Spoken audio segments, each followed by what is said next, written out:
Di tahun 2014, di Ukraina terjadi sebuah kudeta yang dibangun dengan gerakan rakyat penentang pemerintahannya Yanukovych, persis seperti gerakan penggulingan Soeharto di tahun 1998. Untuk itu, kita akan mulai dengan menyaksikan video tentang CIA terlebih dahulu.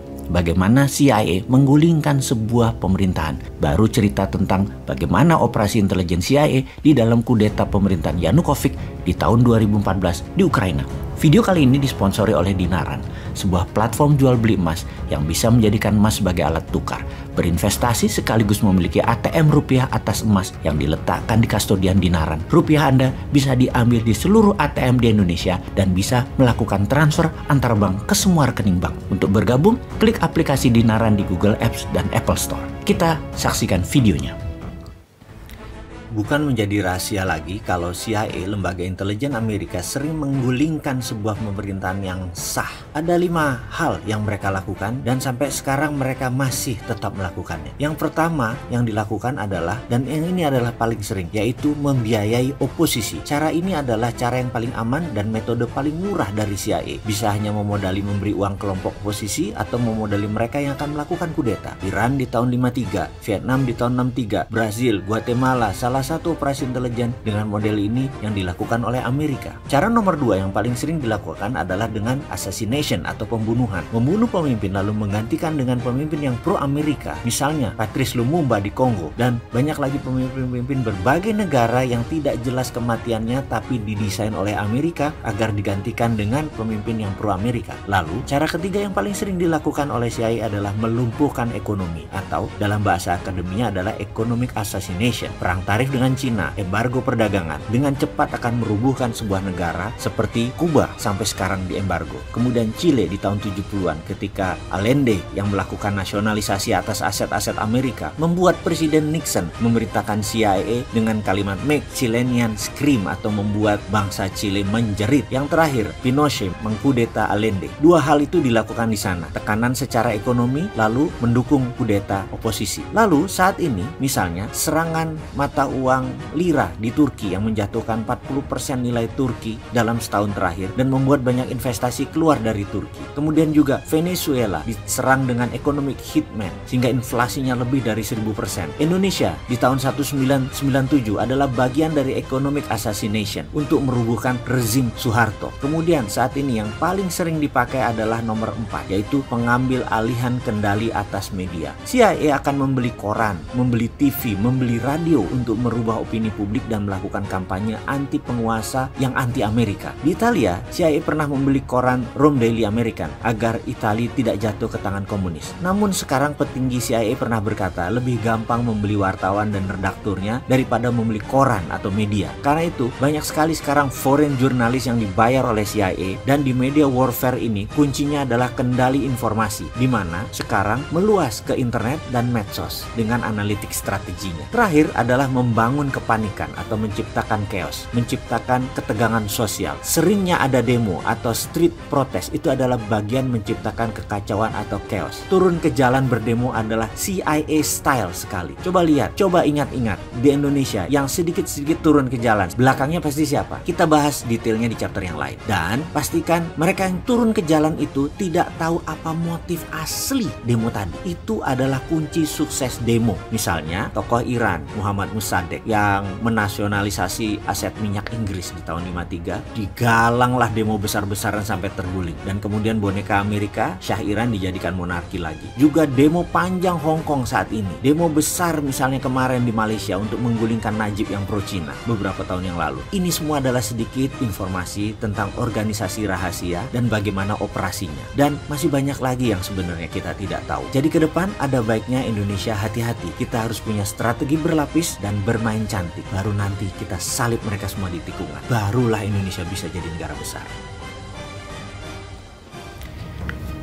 Di tahun 2014, di Ukraina terjadi sebuah kudeta yang dibangun dengan gerakan rakyat penentang pemerintahan Yanukovych, persis seperti gerakan rakyat menggulingkan Soeharto di tahun 1998 dengan memainkan parlemen, MPR, dan DPR. Di mana parlemen Ukraina yang dikuasai oposisi melakukan keputusan yaitu memberhentikan Presiden Yanukovych yang pro-Moskow pada hari Sabtu 22 Februari 2014. Parlemen juga memutuskan untuk menggelar pemilihan umum yang dipercepat pada tanggal 25 Mei. Ketika itu, Yanukovych mengatakan pihaknya menolak keputusan parlemen tersebut. Dalam pidato di televisi sebelum parlemen menggelar pertemuan, Yanukovych mengatakan dirinya tidak akan mengundurkan diri dan menggambarkan langkah lawan-lawan politiknya tersebut sebagai vandalisme, aksi bandit, dan kudeta. Yanukovych juga mengatakan tindakan parlemen memilih ketua yang baru adalah melanggar hukum. Demikian juga dengan keputusan parlemen untuk membebaskan pemimpin oposisi dari penjara, Yulia Tymoshenko, yang juga melanggar hukum. Tymoshenko adalah pemimpin gerakan rakyat di lapangan kemerdekaan di ibu kota Kiev di November 2013 yang menjadi pusat aksi menentang pemerintahan pimpinan Yanukovych. Aksi protes diwarnai bentrok dengan aparat keamanan tersebut menewaskan banyak orang. Setidaknya 77 orang tewas. Ukraina dililit krisis politik sejak Yanukovych menolak perjanjian dagang dengan Uni Eropa dan memilih hubungannya lebih erat dengan pemerintahan Moskow. Disinilah informasi kuncinya. Ukraina di bawah Yanukovych memilih ke Moskow yang didesain jatuhnya oleh Amerika dan NATO. Setidaknya itulah yang dikatakan Putin. Di mana NATO pada ujung-ujungnya setelah mengambil Ukraina adalah menjatuhkan Putin dan Rusia. Strategi membuat kekacauan, menggiring berita di media, menggerakkan massa anti Yanukovych, kemudian membuat kudeta di parlemen dengan mengganti mereka yang pro-barat memang permainan yang dunia semua tahu. Oleh CIA itu biasa dilakukan. Selepas Yanukovych dipecat, Ukraina masih tegang. Bahkan wilayah Crimea disebut-sebut ingin melepaskan diri. Gejolak politik pun terjadi. Di kawasan tersebut menjadi peluang bagi Putin untuk mengambil Crimea tersebut daripada diambil NATO. Rusia mengirim tentara dengan dalih melindungi warganya di Crimea. Sejak Sabtu 1 Maret 2014, Putin memerintahkan para tentara masuk Crimea, wilayah selatan Ukraina sebagai buffer area jika suatu hari Ukraina jadi dicaplok NATO, termasuk membangun kekuatan milisi di timur Ukraina di wilayah Donbas. Inilah awal kegoncangan panjang selama 8 tahun di Ukraina sejak tahun 2014. Pemilu 2014 di Ukraina dimenangkan Petro Poroshenko yang memiliki sejarah sebagai Menteri Luar Negeri sejak 2009 hingga 2010, Menteri Pembangunan Ekonomi dan Perdagangan hingga 2012, sejak 2007 hingga 2012 dia menjadi Ketua Dewan Bank Nasional Ukraina. Poroshenko masih dianggap belum menjalankan maunya NATO sehingga pemilihan presiden di tahun 2019 sejarah baru terjadi. Seorang pelawak komedian dalam serial Pelayan Rakyat yang dibintanginya ternyata tak hanya menghasilkan dirinya menjadi seorang bintang, tapi akhirnya menjadi benar-benar pelayan rakyat. Pada tahun 2018, dia mendirikan partai yang juga diberi nama judul serial yang ia mainkan, Pelayan Rakyat atau Servant of the People. Pada pemilu 2019, Zelensky berhasil menang dengan kemenangan telak lebih dari 73% suara. Meski tidak memiliki bekal politik, ada satu pernyataan Zelensky, yaitu kamu tidak perlu pengalaman untuk menjadi seorang presiden, kamu hanya perlu menjadi manusia yang baik. Zelensky dalam banyak isu politik telah menandatangani kontrak politik bersama NATO sebelum mendirikan Partai Pelayan Rakyat tersebut. Terpilihnya dia nanti akan membawa Ukraina menjadi NATO. Setelah itu semua instrumen bergerak sesuai maunya NATO dan maunya CIA tentunya, yaitu memenangkan Zelensky. Kita lanjut dengan rangkuman informasi strategi operasi intelijen penggulingan pemerintahan pro-Moskow Yanukovych di Ukraina di tahun 2014. Triknya adalah bahwa oposisi Ukraina didukung oleh sebagian besar Eropa dan Amerika untuk mengambil alih parlemen. Kemudian digoncang mosi tidak percaya, rakyat turun ke jalan dan media satu arah menyerang pemerintahan Yanukovych. Sebagai rencana cadangan, NATO bahkan melatih para nasionalis dan kelompok bersenjata di Ukraina Barat, di Polandia, hingga Lituania agar bukan saja siap mengkudeta secara parlemen, di mana kalau parlemen gagal dikudeta, milisi telah siap mengkudeta bersenjata terhadap Ukraina. Setelah mendapatkan Ukraina secara konstitusi di tahun 2019, dipilihlah tokoh populis untuk menjadi presiden Ukraina yang akan menjadikan Ukraina NATO. Yang kemudian di tahun 2022 ini, Rusia tidak bisa menahan diri lagi untuk melindungi kedaulatan Rusia, mengambil Ukraina sebelum diambil NATO. Kalau Indonesia pelajarannya bagaimana? Sama seperti Timur Timur, pemerintahnya sekarang tidak nurut Indonesia misalnya, tapi lebih condong ke Australia.